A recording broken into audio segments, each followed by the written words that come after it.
Everyone, how are you all? I hope you are all good. So students, in this video we will be discussing important current affairs for 2nd of September. The session will be quite beneficial for all the students preparing for the competitive exams.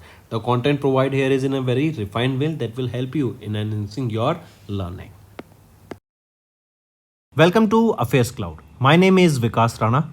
We are one-stop solution for current affairs. You can find Crack Current Affairs course on our application exclusively for current affairs, where you will get daily, weekly, monthly content on regular basis. Use the code VIKAS10 and get 10% additional discount while purchasing the course. Also students, follow us on Telegram and Instagram. The link for the same are mentioned in our description. This video has both English and Hindi. The first part is English and second part is Hindi. Timestamps are mentioned in the description below.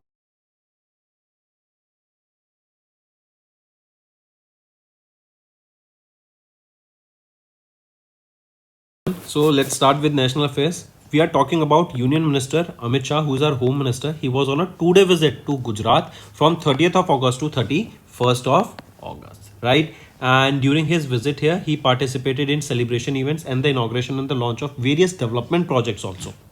Right, one such is your urban health center. He inaugurated 2 urban health centers UHC, where in the Gota ward built at approximately 3.84 crore rupees and Chandolia ward built at approximately 3.76 crore rupees. So these are the 2 urban health centers that has been inaugurated by him. Then another thing was the plantation drive. He led a plantation drive along with the Chief Minister of Gujarat Bhupendra Patel under the Ek Ped Maa Ke Naam initiative. Then dial 112 ERSS. He launched this ERSS, that is your Jan Rakshak Emergency Response Support System. This is a toll-free emergency response number that will be integrating police, fire, ambulance, women and child helplines under all the same helpline number, that is 112. Right, so these were the things that were inaugurated here. Take a note of this: first, second and third. Then apart from this, recently, which organization successfully conducted the face authentication pilot for NEET exam? Which is it? It is UIDAI, right? Then Dipo Darpan. This was launched by the government and this is a portal, that means a website for real-time monitoring of food storage warehouses, right? Dipo Darpan, that is for food storage warehouses. Then apart from this, our country India will be providing $200 million loan to Angola to modernize their armed forces. Next is Sadar Bog Garden, right? This, remember here, apart from these 3 things, inaugurated here, Amit Shah inaugurated the redevelopment of this Sardar Bagh Garden in Jamalpur, Ahmedabad. Next is Pramya, that is PRYMA Aerospace. Arjuna's drone earns DGCA certification for agriculture. I repeat, PRYMA Aerospace, they have received this type certification from DGCA, that it is your Directorate General of Civil Aviation, for their Arjuna drone that will enable the deployment in the agriculture sector.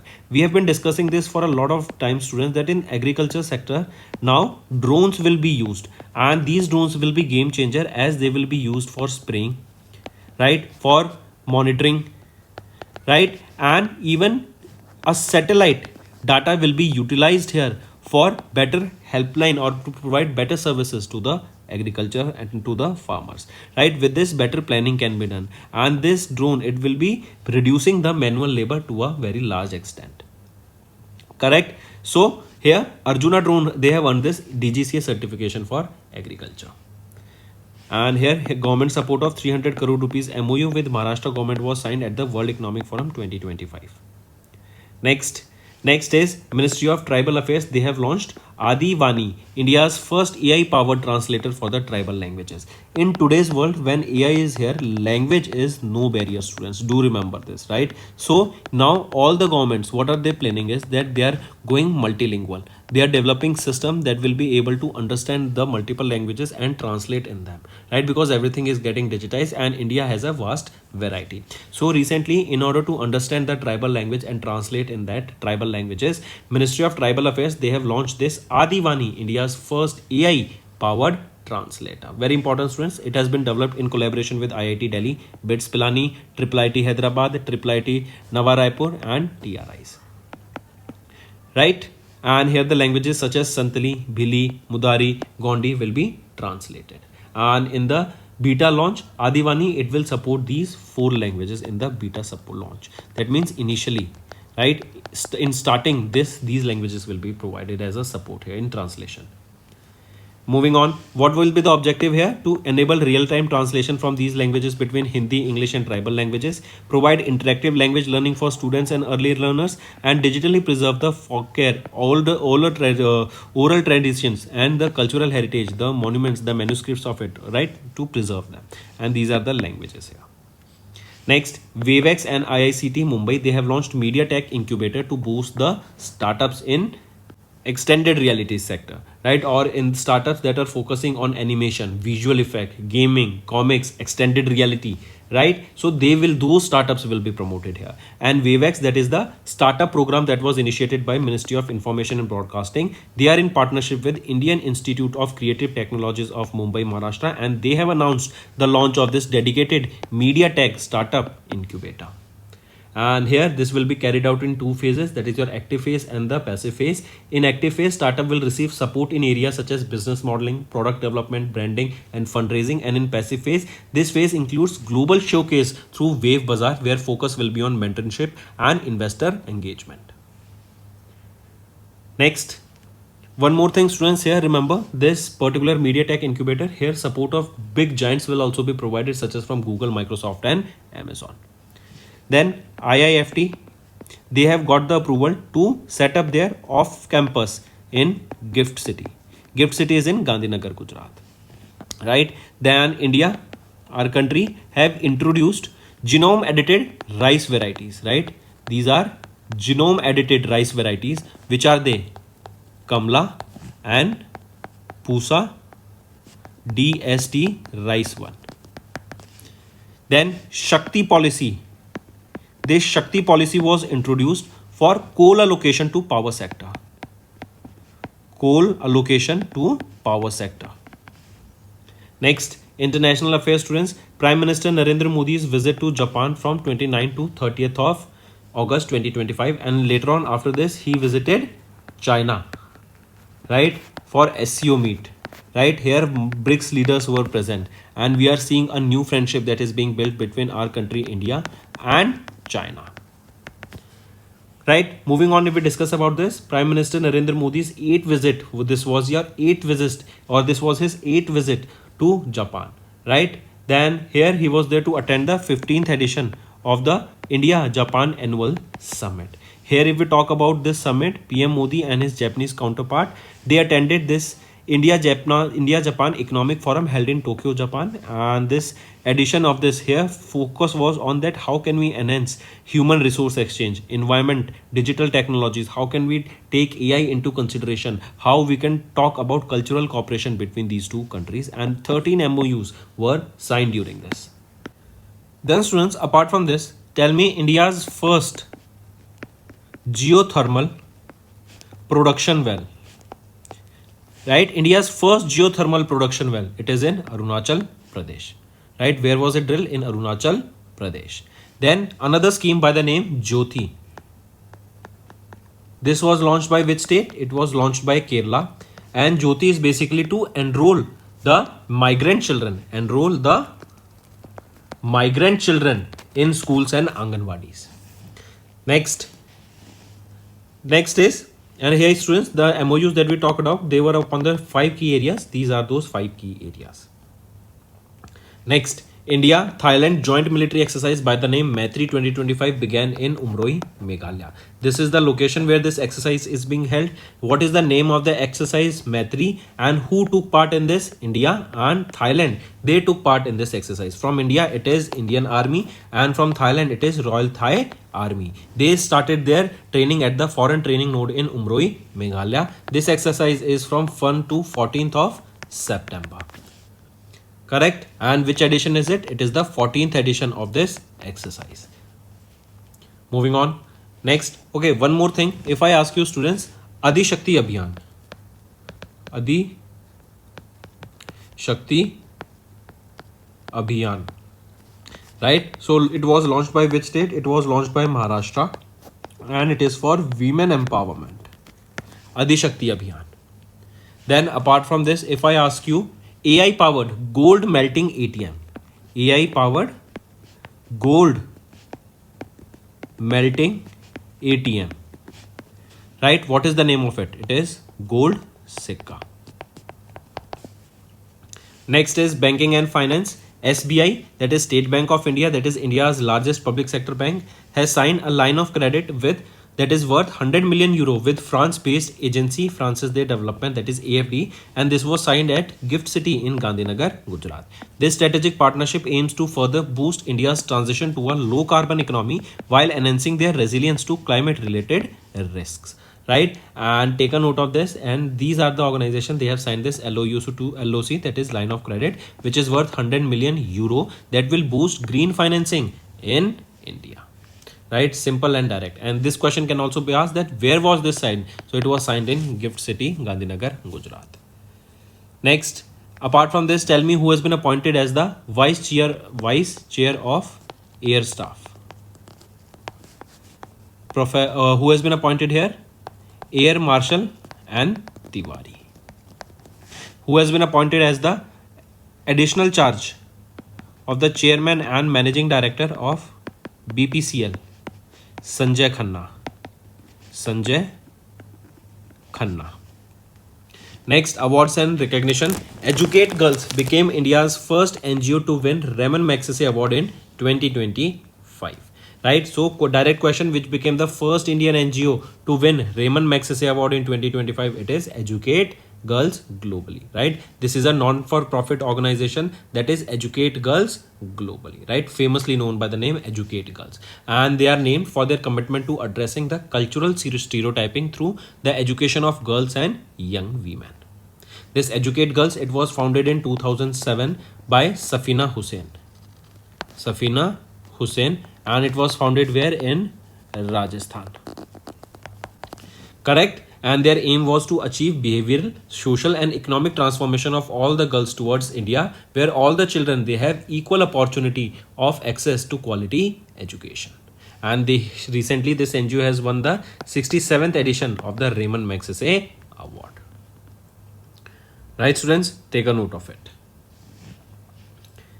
Then apart from this, if I ask you who has been recently appointed as the 10th Chancellor of Germany? Friedrich Merz.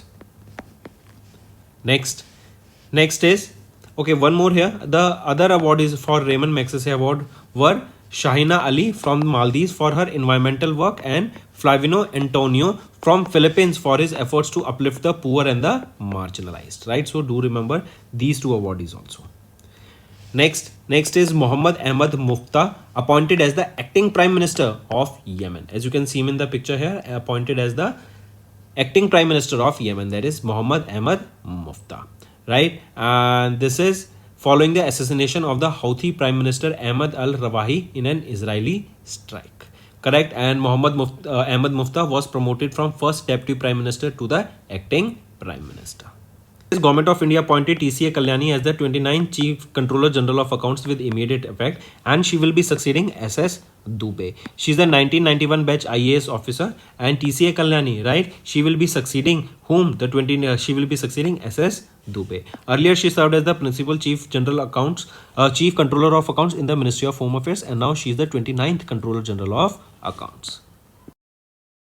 Next is Science and Technology. BHEL, that is Bharat Heavy Electricals Limited, they have signed a transfer of technology, that is license agreement for the transfer of technology. It was with Defense Metallurgical Research Laboratory, that is DMRL of Hyderabad, to manufacture fused silica radar domes. I repeat, what this is, this basically license agreement for transfer of technology all about. It is between BHEL, Bharat Heavy Industry Limited, and DMRL. And with this, what they will be doing, they will be developing or manufacturing the fused silica radar domes. Right, if we talk about these domes, these are the protective outer shell that covers a radar antenna or a missile seeker. It protects the sensitivity radar system from harsh weather conditions. So it's like a body. Right, so for their manufacturing, this license agreement for transfer of technology was signed. Next Next is DRDO. They had delivered the naval flare system for Kalavari class submarine to the Indian Navy. This will strengthen the underwater warfare capabilities of India, and it was handed to Rear Admiral Rupak Barao, the Director General of Naval Armament Inspections, at the ceremony held in Pune, Maharashtra. Then recently IMDEX, that is your India Maritime Exercise, right? This was held. It was held, and in which, and this is for IDEMX Asia 2025, right? And in this INS Kiltan took part. It arrived where? In Singapore for this particular exercise.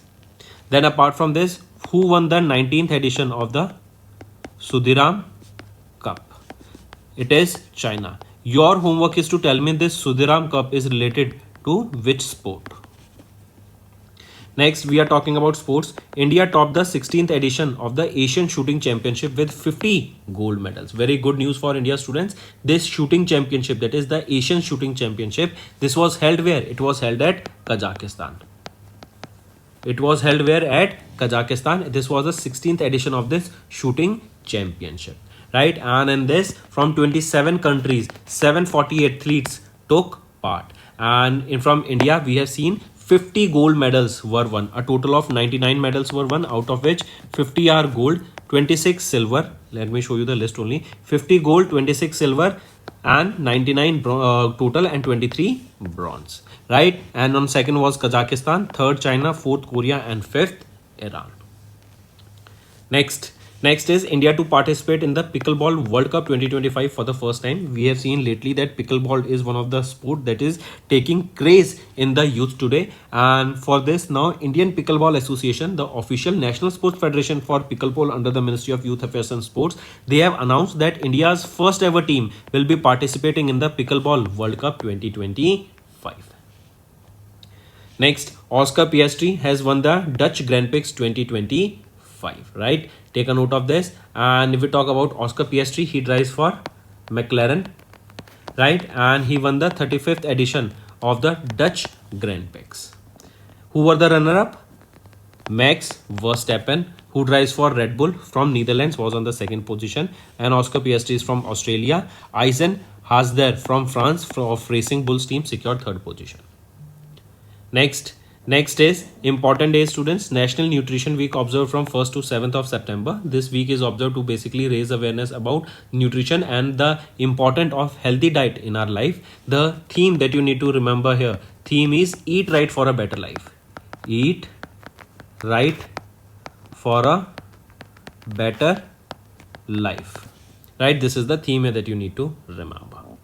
And global hunger commitment, basically it comes under Sustainable Development Goal 2, that is zero hunger. So if asked about what is the Sustainable Development Goal for zero hunger, it is Sustainable Development Goal 2.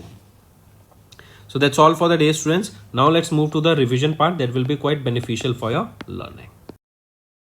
Mention the organization that appointed Kesavan Ramachandran as the executive director, where he will lead the Department of Regulation. So mention the organization. It is RBI, Reserve Bank of India.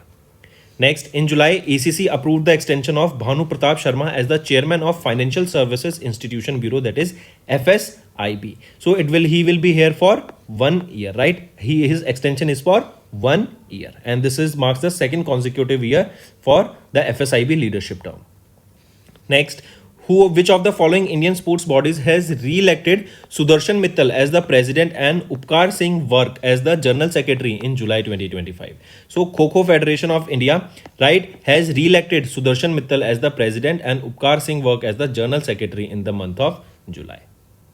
Next, in July, Sahil Kinni was appointed as the new chief executive officer of which organization, succeeding Rajesh Bansal? Right, the right option is Reserve Bank Innovation Hub, RBI Hub. And he will be succeeding Rajesh Bansal. Next, name the person elected as the Commonwealth Youth Peace Ambassador, where she will work for the Commonwealth Youth Peace Ambassador Network for the term 2025 to 2027. So Sukanya Sonowal, right, has been appointed as the Commonwealth Youth Peace Ambassador, correct, and for the term 2025 to 2027.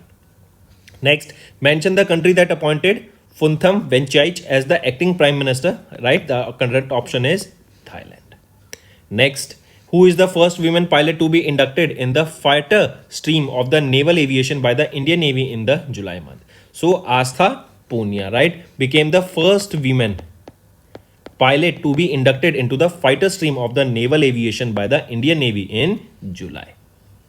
Next, in 2025 July, BRICS Chamber of Commerce and Industry appointed Priyanka Kakkar, the chief spokesperson of Aam Aadmi Party, as the co-president of its women's wing for which term? For the term 2025 to 2027. And she has been appointed to this post due to her leadership acumen and unwavering commitment to women's empowerment.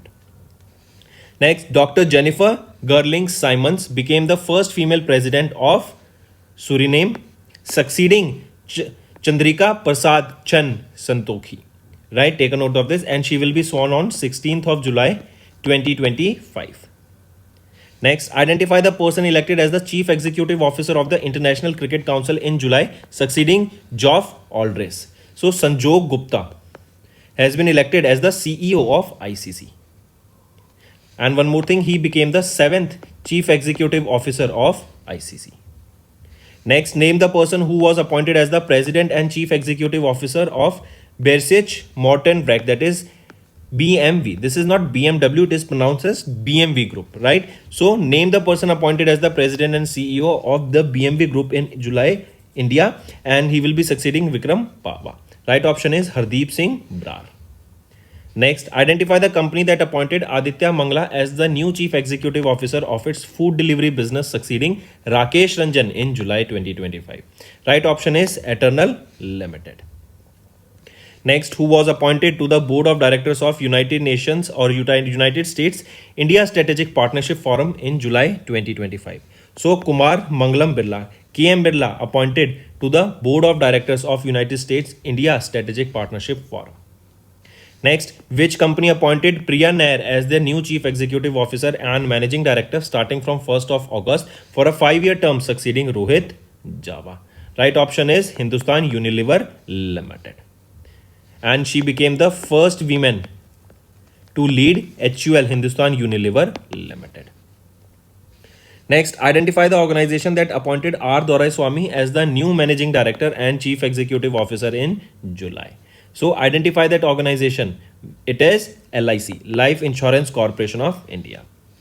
And he will be succeeding Satpal Banno. Next, who was appointed as the first female Director General of Railway Protection Force by ACC, succeeding Manoj Yadav. So, Sonali Mishra appointed as the first female Director General of Railway Protection Force.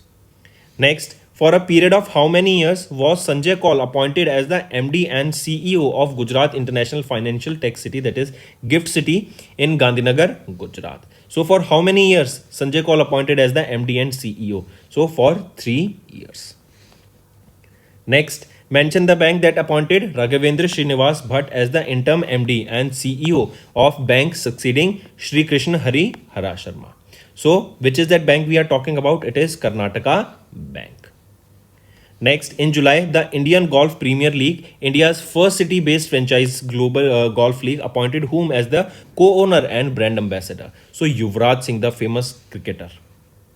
Next, identify the organization whose chairman and MD Gurdeep Singh's tenure has been given an extension of 1 year by ACC in July. So, identify the organization. It is NTPC Limited. And if you remember, this is the organization that launched green hydrogen powered buses in Leh Ladakh. Next, in July, who was appointed as the new Prime Minister of Ukraine following former Prime Minister Denis Shmyhal's resignation? So, Yulia Anatolovna Shrivondeka, right? That is, has been appointed as the new Prime Minister of Ukraine. Next, ACC appointed Nitin Gupta as the new chairperson of which organization for a period of 3 years, succeeding Ravneet Kaur? So, ACC appointed Nitin Gupta as the chairperson of which organization? For National Financial Reporting Authority, NFRA. Next, under which article of the Indian Constitution did Vice President Jagdeep Dhankar submit his resignation to the President of India, Draupadi Murmu ma'am? So, right option is Article 67, Part A. This is our homework section. First question. Recently, Ostrava Golden spikes. What was this event about and who won this event? Second question, Khelo India University Games will be hosted by which state? Third question, and in that state also where it will be hosted, right? Then next, tell me recently inaugural Hockey India Masters Cup. First edition of the Hockey India Masters Cup, right, will be held by whom? Where was this held and who won in the men's and the women's table? Then tell me recently Shikhar Dhawan, he has released his autobiography. Name that autobiography. Then fifth, Samvidhan Hatya Divas. When do we observe it and why was the reason we observe this? And sixth question, when do we observe MSME Day? So these are your 6 homework questions, students, right? And I need to see maximum participation from all the students watching this video. Everyone, कैसे हम सब? I hope आप सब अच्छे होंगे। तो दोस्तों, आज की वीडियो में हम 2 सितंबर के इंपॉर्टेंट करंट अफेयर्स डिस्कस करेंगे। ये सेशन आप सभी के लिए काफ़ी बेनिफिशियल रहेगा। एंड तक बने रहिएगा, काफ़ी कुछ सीखने को मिलेगा स्टूडेंट्स, एंड काफ़ी रिफाइंड वे में हम आपको कंटेंट यहाँ पर डेली बेसिस पे कराते हैं। Welcome to affairs cloud. My name is Vikas Rana. We are one-stop solution for current affairs. You can find Crack Current Affairs course on our application exclusively for current affairs, where you will get daily, weekly, monthly content on regular basis. Use the code VIKAS10 and get 10% additional discount while purchasing the course. Also, students, follow us on Telegram and Instagram. The link for the same are mentioned in our description. This video has both English and Hindi. The first part is English and second part is Hindi. Timestamps are mentioned in the description below.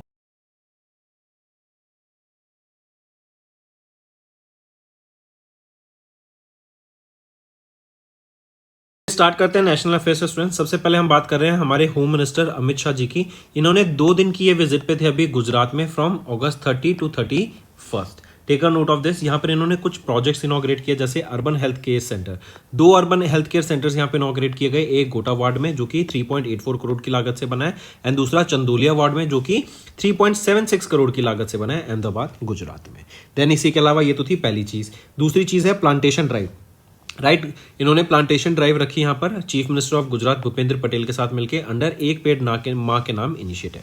Then तीसरी चीज, dial 112 ERSS। ERSS है emergency response support system, right. ये आपका 112 digit रहेगा, number रहेगा, toll free number रहेगा, जहां पर आप देखेंगे आप police, fire, ambulance, women, child helpline, disaster response, इन सबको इंटीग्रेट करते हैं एक सिंगल हेल्पलाइन के अंदर।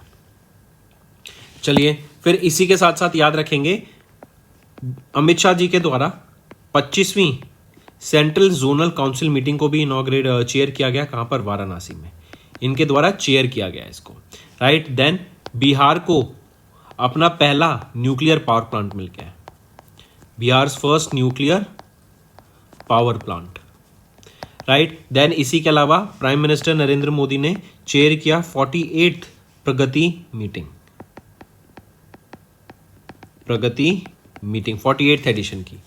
देन नेक्स्ट एक और याद रखेंगे, सरदार बाग गार्डन, यहां पर इसके रीडेवलपमेंट को अप्रूव किया गया bye Amit Shah ji.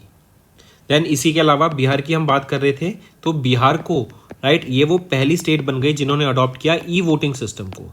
E voting system को इनके द्वारा अडॉप्ट किया गया, right. Take a note of it students.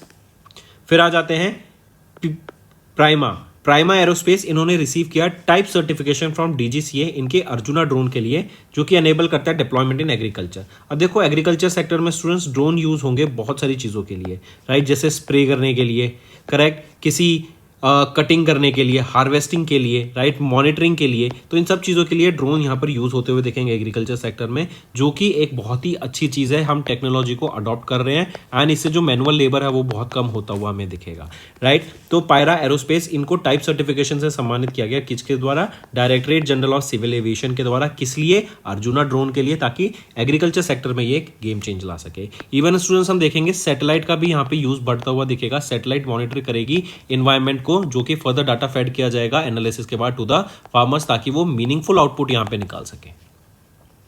Next आ जाते हैं मोटा, that is ministry of tribal affairs, इन्होंने लॉन्च किया आदि वन इनिशिएटिव को, जो कि इंडिया का पहला एआई पावर्ड ट्रांसलेटर है ट्राइबल लैंग्वेजेस के लिए। देखो इंडिया एक वास्ट वैरायटी है जहां पे बहुत सारी लैंग्वेजेस बोली जाती है, जिसमें बहुत सारी ट्राइबल लैंग्वेजेस भी आती हैं। तो इन ट्राइबल लैंग्वेजेस को डिटेक्ट करना, इनको ट्रांसलेट करना टू हिंदी या फिर इंग्लिश एंड वीजा वी, ताकि फर्दर ट्राइबल लोग भी हमारी भाषा, हमारी लैंग्वेज समझ सके, हम जो उनको कन्वे करना चाह रहे हैं वो हो सके, जिससे कम्युनिकेशन में कोई गैप ना आ सके।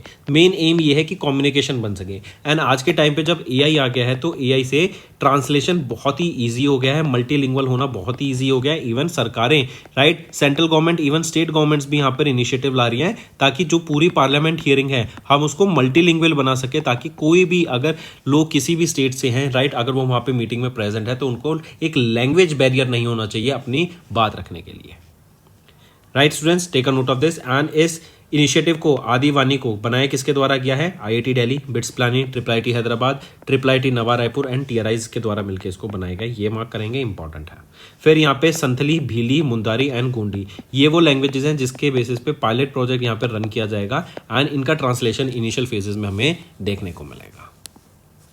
चलिए, फिर इसी के अलावा India's first quantum computing valley, India's first quantum computing valley, ये कहां पर आ रही है? इंडिया की पहली क्वांटम कंप्यूटिंग वैली तो ये रहेगी आपकी अमरावती में एंड जनवरी 2026 तक ये लागू हो जाएगी। फिर अभी रिसेंटली सबमरीन कॉपरेशन हुआ है किन दो कंट्रीज के बीच में? तो इंडिया एंड साउथ अफ्रीका के बीच में हमें सबमरीन के ऊपर पैक्ट साइन करते हुए हमने देखा, राइट, जिसके ऊपर सबमरीन के ऊपर यहाँ पे काम किया जाएगा। नेक्स्ट आ जाते हैं स्टूडेंट्स, वीवेक्स एंड आईसीटी मुंबई, इन्होंने लॉन्च किया मीडिया टेक इंक्यूबेटर को, जो बूस्ट करेगा animation, visual, gaming, comics and extended reality में स्टार्टअप्स को, राइट। यहाँ पे स्टार्टअप्स को इससे बूस्ट मिलता हुआ दिखेगा। जो एंटरप्रेन्योर्स हैं इस सेक्टर में उनको एंकरेज मिलेगा, राइट, उनको मेंटरशिप यहाँ पे प्रोवाइड होती हुई दिखेगी, उनको मार्केटिंग का सपोर्ट, ब्रांडिंग का सपोर्ट, ऑडियंस कैसे ढूंढने हैं उसका सपोर्ट, प्रोडक्ट कहाँ सेल करना है उसका सपोर्ट यहाँ पर हमें देखने को मिलेगा, राइट। तो ये एक मीडिया टेक इंक्यूबेटर लॉन्च किया गया है, वीवेक्स, जो कि स्टार्टअप प्रोग्राम है जिसको ministry of information and broadcasting के द्वारा इनिशिएट किया गया था along with Indian institute of creative technologies Mumbai Maharashtra के द्वारा। इन्होंने इनके साथ मिलकर मीडिया टेक स्टार्टअप इंक्यूबेटर को यहाँ पे लॉन्च किया है। ठीक है students, take a note of this. And यहीं पे अगर हम देखेंगे तो फर्स्ट बैच में, आप बोले हम फर्स्ट फेज में 15 स्टार्टअप्स रहेंगे, ठीक है। एक्टिव फेज होगा, पैसिव फेज होगा, दो अलग अलग फेज में ये इवेंट को कंडक्ट कराया जाएगा। Moving on, next international affairs पर आते हैं students. Prime minister Narendra Modi अभी जापान के विजिट पे थे 29 से 30 अगस्त तक 2025 में, राइट। यहाँ पर ये शिगेरू इशिबा, जो कि प्राइम मिनिस्टर जापान से, उनसे मिले। ये प्राइम मिनिस्टर नरेंद्र मोदी की 8वीं विजिट थी जापान में। यहाँ पे कई सारी चीज़ों के ऊपर बात की गई एंड 15वां इंडिया जापान एनुअल समिट को अटेंड किया गया बोथ प्राइम मिनिस्टर एंड इनके काउंटर पार्ट के द्वारा। 13 MOUs यहाँ पर हमें साइन होते हुए दिखे एंड 10 ट्रिलियन जापानीज येन का हमें इन्वेस्टमेंट देखने को मिलेगा in India over the next 10 years. यहीं पे ये 5 की एरियाज है जिनके ऊपर फोकस किया जाएगा। Moving on, India Thailand joint military exercise मैत्री 2025, इन्होंने ऑपरेशन स्टार्ट हुआ ये एक्सरसाइज उमरोई मेघालय में। तो लोकेशन आ जाएगी कि पूछेंगे कि मैत्री 2025 एक्सरसाइज कहाँ पर हुई थी, तो उमरोई मेघालय में स्टार्ट हुई थी। किसने पार्टिसिपेट किया इस एक्सरसाइज में? इंडिया एंड थाईलैंड का यहाँ पर हमें पार्टिसिपेशन देखने को मिला इस जॉइंट मिलिट्री एक्सरसाइज में।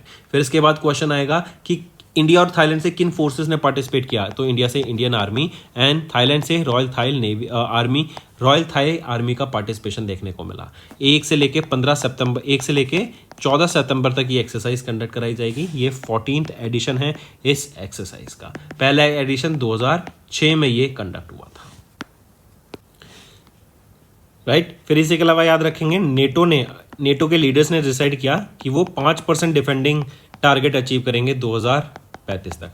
हॉज समिट के दौरान ये डिसीजन लिया गया।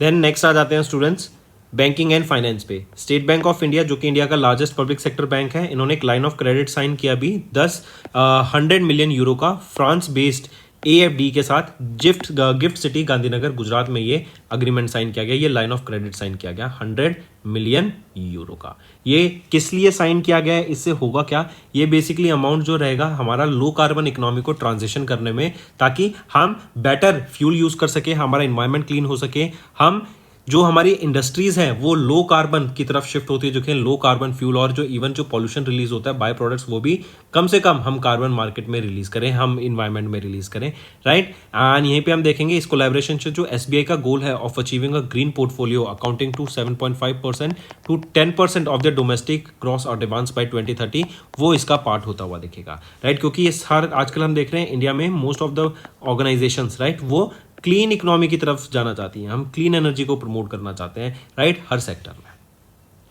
चलिए नेक्स्ट पे आते हैं awards and recognition. Educate girls, ये वो पहला नॉन प्रॉफिट ऑर्गेनाइजेशन है इंडिया से, राइट, जिन्होंने अभी रेमन मैग्सेसे अवार्ड को जीता 2025 का। ये कौन सा एडिशन था रेमन मैग्सेसे अवार्ड का, ये 67th एडिशन था रेमन मैग्सेसे अवार्ड का। किनके द्वारा जीता गया, एजुकेट गर्ल्स NGO के द्वारा। ये बेसिकली गर्ल्स एजुकेशन के ऊपर काम करते हैं एंड यंग गर्ल्स को उनको एजुकेट करने के लिए फोकस रहता है इनका, राइट। एंड एजुकेट गर्ल्स को 2007 में फाउंड किया गया था सफीना हुसैन के द्वारा, कहाँ पर, राजस्थान में।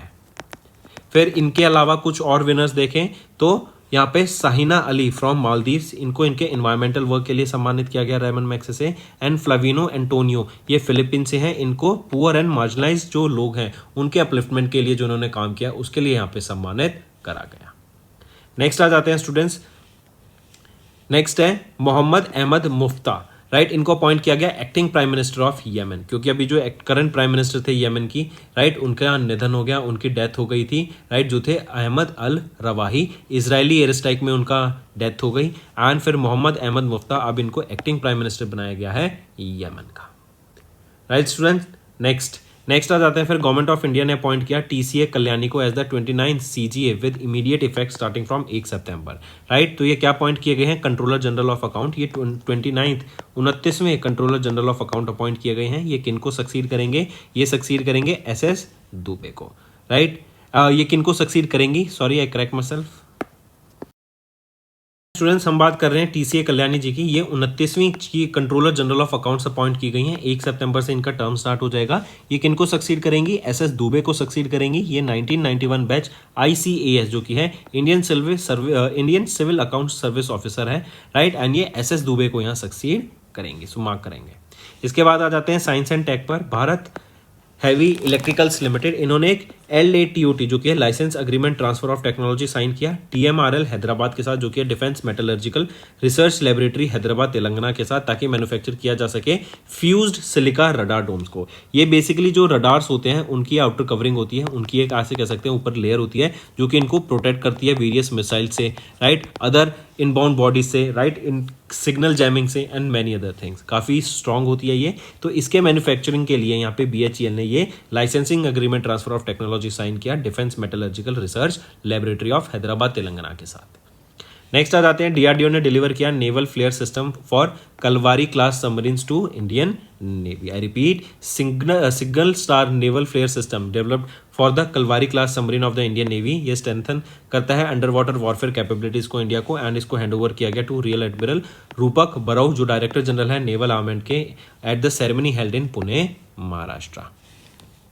ठीक है, फिर इसी के अलावा यूग्रो कैपिटल, राइट, इन्होंने अपॉइंट किया अनुज पांडे को as the chief executive officer, right. Then इसी के अलावा अगर पूछा जाए किनको ब्रांड एम्बेसडर अपॉइंट किया गया वर्ल्ड पैरा एथलेटिक्स चैंपियनशिप का, जो कि न्यू दिल्ली में होगा 2025 में, तो कंगना रनौत को। देन CBDT चेयरमैन किनको अपॉइंट किया गया 1 साल के लिए, तो इनकी ये रीअपॉइंटमेंट है रवि अग्रवाल की।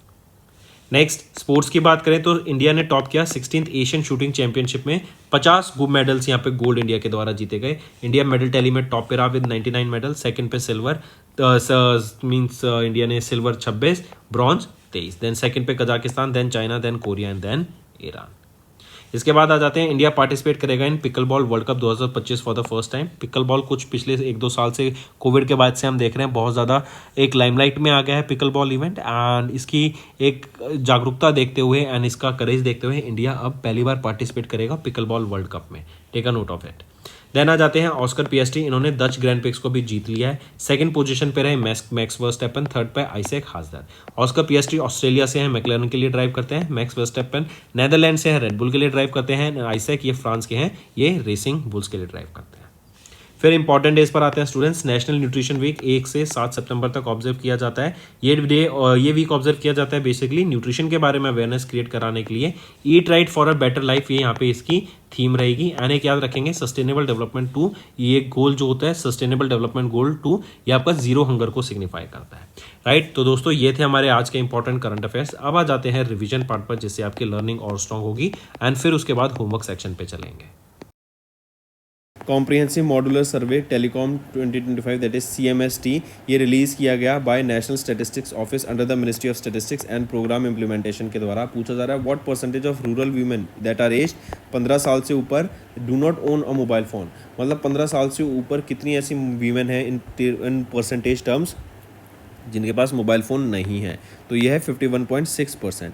यहीं अगर हम देखें 85.5% हाउस होल्ड ऐसे हैं जिनकी फैमिली में कम से कम एक स्मार्टफोन हमें देखने को मिलता है। नेक्स्ट ISSAR, इन्होंने रिलीज़ किया इसरो की एक रिपोर्ट जो बताती है कि how many Indian aircraft have been placed in earth orbit as of 31 दिसंबर 2024। तो कितने स्पेस क्राफ्ट पुट किए गए हैं Indian spacecraft into the orbit, वो है 136।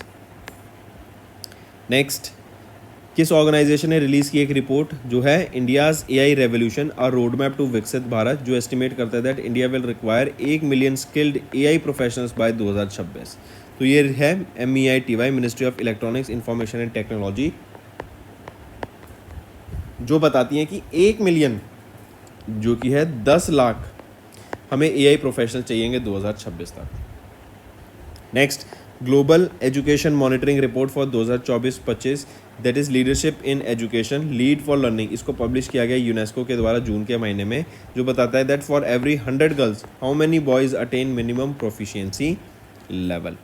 तो मतलब अगर 100 बॉयज़ या फिर 100 गर्ल्स प्रोफिशिएंसी लेवल अचीव कर रहे हैं, तो कितने बॉयज़ इनके कंपैरिजन में प्रोफिशिएंसी लेवल अचीव कर रहे हैं, वो है 87, ऑप्शन 1। नेक्स्ट, इंडिया ने सिक्योर करी कौन सी rank in climate change performance index, जहाँ पर डेनमार्क ने फर्स्ट पोजीशन सिक्योर करी, that was top by Denmark, and at the 4th position which was the first 3 positions remaining vacant, right. मतलब पहली, दूसरी, तीसरी, ये तो तीनों तो खाली रही। जो हम फर्स्ट कह रहे हैं वो डेनमार्क की है, जो कि एक्चुअली 4th पोजीशन पे आ जाती है, मतलब टॉप डेनमार्क नहीं करा यहाँ पर। एंड पूछा गया इंडिया की क्या रैंक रही, तो इंडिया 10th पोजीशन पर आ जाता है इसमें। Next, which country leads global energy investment accounting for over 25% of the total global energy investment as per international energy agency world energy investment report, जो रिलीज़ की गई जून के महीने में। तो पूछा जा रहा है किस कंट्री ने लीड किया ग्लोबल एनर्जी इन्वेस्टमेंट को, वो है चाइना ने, राइट। चाइना बहुत स्पीड से ग्रो कर रहा है students, and as per the report जो ग्लोबल इन्वेस्टमेंट है on energy it is projected to reach at $3.3 trillion 2025 तक।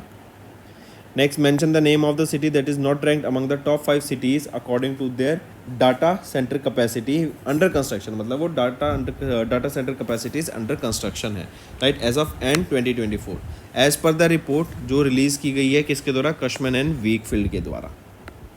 तो इसमें से कौन सी सिटी है that is not rank top 5, तो मुंबई यहाँ पे टॉप 5 में रैंक्ड नहीं है।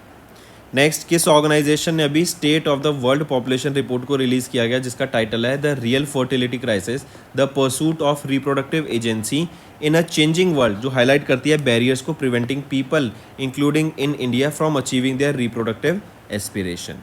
तो किस ऑर्गेनाइजेशन ने रिलीज़ किया state of the world population report को, तो ये रिलीज़ किया गया है यूनाइटेड नेशंस पॉपुलेशन फंड के द्वारा, राइट। एंड ये रिपोर्ट बताती है that 1 in 5 people globally expect not to have the number of children जो वो डिज़ायर करते थे, रीज़न बीइंग कि महंगाई बढ़ गई है, हाउसिंग के खर्चे हैं, जॉब इनसिक्योरिटी है, राइट। इन सब की वजह से इंडिविजुअल्स वो प्लान नहीं कर रहे टू हैव बेबी।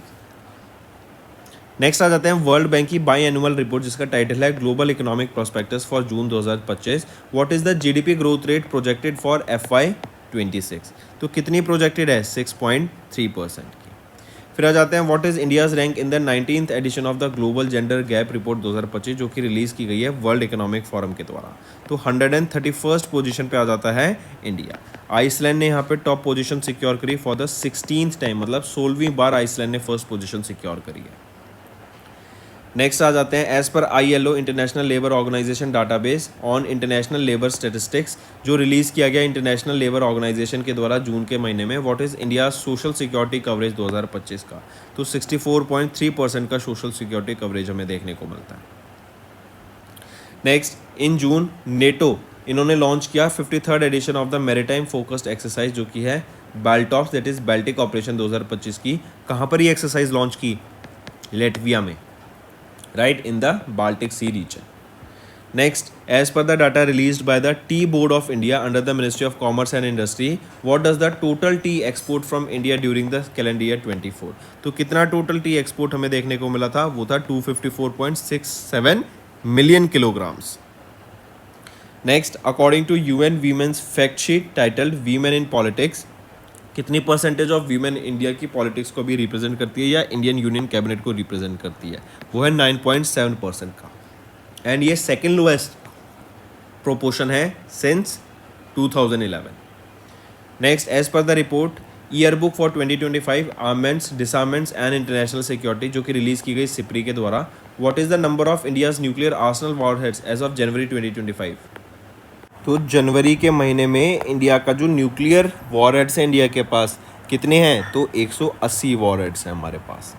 ठीक है, 172 वॉरहेड्स थे 2024 में, जिसमें अभी हमने 8 वॉरहेड्स की बढ़ोतरी करी है।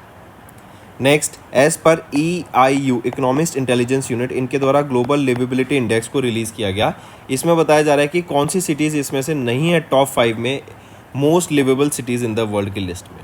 तो यहाँ पर अगर हम देखें तो ऑकलैंड इस लिस्ट में नहीं आता, बाकी सभी इस लिस्ट में आते हैं। टॉप पर है कोपेनहेगन, देन आ जाता है Vienna, then Zurich, Melbourne and Geneva. Indian coast guard and Japan coast guard के द्वारा मिलकर अभी एक एक्सरसाइज कंडक्ट कराई गई थी, उसका नाम पूछा गया है जा माता।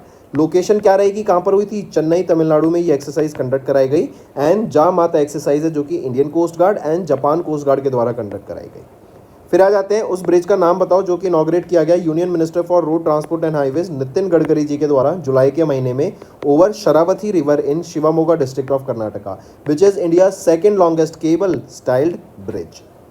क्या नाम रहेगा उसका? Which is India second longest cable slide bridge का, वो है, क्या नाम है उसका?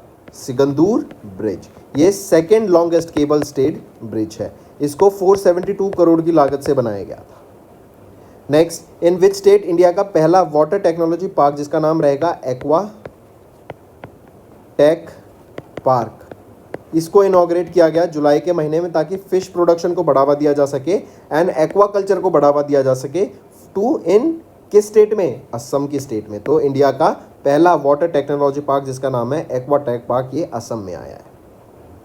फिर आ जाते हैं टोटल आउटले बताओ ऑफ द आदिति स्कीम जो कि लॉन्च की गई union minister of power Manohar Lal Khattar जी के द्वारा हरियाणा में, ताकि एनर्जी एफिशिएंट टेक्नोलॉजीज को प्रमोट किया जा सके अमंग MSMEs। देखो स्टूडेंट्स, अगर आपको याद हो तो पहले फ्लोरेसेंट बल्ब आता था, वो बहुत बिजली खाता था, लेकिन उसके बाद हमने देखा ट्रांजिशन टू LEDs जो कि बहुत ही ज़्यादा एनर्जी एफिशिएंट है। तो सिमिलर टाइप का एक ट्रांजिशन बहुत ज़रूरी रहता है क्योंकि इंडिया की जो डिमांड है इलेक्ट्रिसिटी की वो बढ़ती जा रही है। तो क्यों ना हम ऐसे एफिशिएंट टेक्नोलॉजीज़ की मदद से जो डिमांड है उसको कम कर सकें, जिससे काम भी हो जाए और खर्चा भी कम हो। तो इसीलिए यहाँ पे ये आदिति स्कीम लॉन्च की गई थी जिसके अंडर 1000 करोड़ रुपए का ये आउटले हमें देखने को मिलेगा।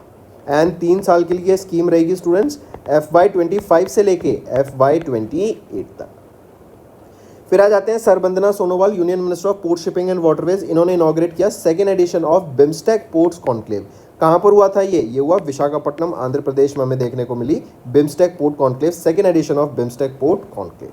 इसकी एक थीम याद रखेंगे, थीम रहेगी navigating the future, blue economy, innovation and sustainable partnership. फिर आ जाते हैं उस विलेज का नाम बताओ इन सिक्किम जिसको ऑफिशियली डिक्लेयर किया गया इंडिया का पहला digital nomad village under nomad Sikkim initiative in July 2025। 2025, तो वो है यैक्टेन विलेज। ये देखो डिजिटल नोमैड क्या होता है, आप वर्क फ्रॉम रिमोट वर्क या फिर वर्क फ्रॉम होम जो लोग करते हैं वो रिमोट लोकेशंस पे जाके काम करना चाहते हैं ताकि वो इन्वायरमेंट अपनी लाइफ भी इंजॉय कर सके, इन्वायरमेंट भी अच्छा मिल सके एंड वो खर्चा भी कम हो उनका। इसीलिए सिक्किम ने यैंगटेन को डिजिटल नोमैड या फिर हम बोले नोमैड सिक्किम इनिशिएटिव के अंदर पहले डिजिटल नोमैड विलेज बनाने का काम इनिशिएटिव लिया है। इससे क्या होगा, टूरिज्म फ्लरिश होता हुआ दिखेगा। अगर टूरिज्म फ्लरिश हुआ तो वहाँ की जो लोकल इकोनॉमी है वो बूस्ट होगी, लोगों को रोजगार मिलेगा एंड ज़्यादा से ज़्यादा एक्टिविटीज़, इकोनॉमिक एक्टिविटीज़ वहाँ पर आती हुई आपको दिखेंगी। फिर आ जाते हैं pick the statement regarding the approval of union cabinet chaired by prime minister Narendra Modi on 16 July. यहाँ पे अगर हम देखें तीनों ऑप्शन आपके बिल्कुल ही सही रहेंगे। फिर आ जाते हैं आइडेंटिफाई द इंडियन स्टेट जो launch the country's first ever tribal genome sequencing project on 16 July to build a reference genome database for the tribal population. तो आइडेंटिफाई द स्टेट जिन्होंने पहला ट्राइबल जीनोम सीक्वेंसिंग प्रोजेक्ट को launch किया वो है गुजरात। इसके अंदर जेनेटिक डाटाबेस यहाँ पे बनाया जाएगा एंड जेनेटिक डिजीज़ जो होती हैं उनको पहले से ही आइडेंटिफाई करके उनका ट्रीटमेंट किया जा सके, अर्ली ट्रीटमेंट लोगों को मिल सके, राइट। जैसे sickle cell anaemia, thalassaemia, certain cancers, इनको पहले से ही आइडेंटिफाई करके आपकी हेरिडिटी में, आपकी फैमिली में है तो उसको हम पहले से ही आइडेंटिफाई करके, जल्दी आइडेंटिफाई करके बेटर ट्रीटमेंट दे सकते हैं। फिर आ जाते हैं नेम दैट हेरिटेज साइट जो कि मिजोरम में है, जिसको अभी डिक्लेयर किया गया monument of national importance under ancient monuments and archaeological sites and remains act of 1985 by archaeological survey of India. कौन सी साइट रहेगी, वो है आपकी लुंगफुन रोपई। एक और चीज़ यहाँ पे याद रखेंगे कि वो 3 साइट्स याद क्या रखेंगे आप, होमवर्क में बताओ ये मुझे, वो 3 साइट कौन सी हैं जिनको अभी यूनेस्को की world heritage site in danger list से रिमूव कर दिया गया है, मतलब अब उन पे डेंजर नहीं है। नेक्स्ट आते हैं, उस करेक्ट स्टेटमेंट बतानी है आपको regarding prime minister Narendra Modi visit to Bihar and West Bengal. तो यहाँ पर अगर हम देखो तो तीनों ऑप्शन आपके बिल्कुल ही सही रहेंगे। नेक्स्ट, किस Indian state became the first to grant agriculture status to livestock and poultry farming, जिसका एम रहेगा to support the small farmers that are involve in dairy, goat, pig and poultry rearing in rural areas. तो किस Indian state वो पहली बन गई है to grant the agriculture status, वो है आपकी Maharashtra. Right option is Maharashtra. Next, ministry of heavy industries, इन्होंने इनिशिएट किया development of the automotive mission plan to establish India as a global automotive leader by which year. तो 2047 तक का ये M है, इंडिया का टारगेट है टू बिकम डेवलप्ड नेशन, क्योंकि 100 साल पूरे हो जाएंगे आज़ादी के 2047 में। इसीलिए 2047 को वो टारगेटेड ईयर रखते हुए हम अपने ऑटोमोटिव सेक्टर को भी ग्लोबली ले जाना चाहते हैं एंड एक लीडर बनना चाहते हैं हम ऑटोमोटिव सेक्टर में। Next, mention the company that will establish India's largest green hydrogen plant at Indian Oil Corporation Limited, Panipat refinery इन हरियाणा। तो mention that कंपनी का नाम बताओ, वो है L&T एनर्जी ग्रीन लिमिटेड। ये ग्रीन हाइड्रोजन यहाँ पे प्रोड्यूस करेंगी एंड एनुअली 10,000 टन्स का यहाँ पे हमें ग्रीन हाइड्रोजन प्रोडक्शन का देखने को मिलेगा over the next 25 years. Next आ जाते हैं, mark the correct statement regarding the approval of prime minister Dhan Dhaanya Krishi Yojana by union cabinet chair by prime minister Narendra Modi in July 2025। अगर यहाँ पर हम देखें तो ऑप्शन ए आपका सही रहेगा, बाकी गलत है। बाकी कह रहा है इस स्कीम को इंप्लीमेंट किया गया ओवर अ पूरा period of 4 years starting from FY26। तो नहीं, over a period of 4 years नहीं बल्कि period of 6 years starting from FY26। अब ऑप्शन बी आपका सही है। देन सी बात करें जो स्कीम एम करती है to transform agriculture into 105 districts में एग्रीकल्चर सेक्टर को ट्रांसफॉर्म करने की बात की गई थ्रू सेंट्रल स्पॉन्सर्ड स्कीम्स। तो नहीं, 105 नहीं बल्कि 100 डिस्ट्रिक्ट्स को यहाँ पे ट्रांसफॉर्म किया जाएगा। अब आपके ABC तीनों ऑप्शन सही हैं। फिर आ जाते हैं, which of the following cities is not among the top 5 in Quacquarelli Symonds best student cities ranking, जो कि क्वाकरेली साइमन के द्वारा जुलाई में रिलीज की गई। तो इसमें से देखें मुंबई इसमें टॉप 5 में नहीं आ जाती है, बाकी टॉप में Seoul of South Korea, then Tokyo, then London, then Munich, then Melbourne. अगर मैं मुंबई की बात करूं ये 98 पोजीशन पे आ जाती है in the list. Next, India ने को चेयर की एक हाई लेवल मीटिंग किसकी, for accountability of crimes against peacekeepers at UN headquarters in New York. तो ये मीटिंग थी of group of friends. Next, identify the Indian site जो कि यूनेस्को की वर्ल्ड हेरिटेज साइट में ऐड की गई यूनेस्को के द्वारा, यूनेस्को की वर्ल्ड हेरिटेज कमेटी के द्वारा इनके 47 सेशन के दौरान जो कि जुलाई फ्रांस में हुआ। तो कौन सी साइट है, Maratha military landscape of India. याद रखेंगे एक और चीज़, यूनेस्को से USA ने एग्जिट कर दिया है। इससे पहले 2017 में किया था जब डोनाल्ड ट्रंप आए थे, और अब 2025 में फिर से डोनाल्ड ट्रंप ने आते ही यहाँ से एग्जिट ले लिया है। वर्ल्ड हेल्थ ऑर्गेनाइजेशन से भी USA ने एग्जिट ले लिया है। Is our homework section. First question, Recently, Ostrava Golden Spikes. What was this event about and who won this event? Second question, Khelo India University Games will be hosted by which state? Third question, and in that state also where it will be hosted, right? Then next, tell me recently inaugural Hockey India Masters Cup. First edition of the Hockey India Masters Cup, right? Will be held by whom? Or where was this held? And who won in the men's and the women's tell? Then tell me recently Shikhar Dhawan. He has released his autobiography. Name that autobiography. Then fifth, Samvidhan Hatya Divas. When do we observe it and why was the reason we observe this? And sixth question, when do we observe MSME Day? So these are your 6 homework questions, students, right? And I need to see maximum participation from all the students watching this video.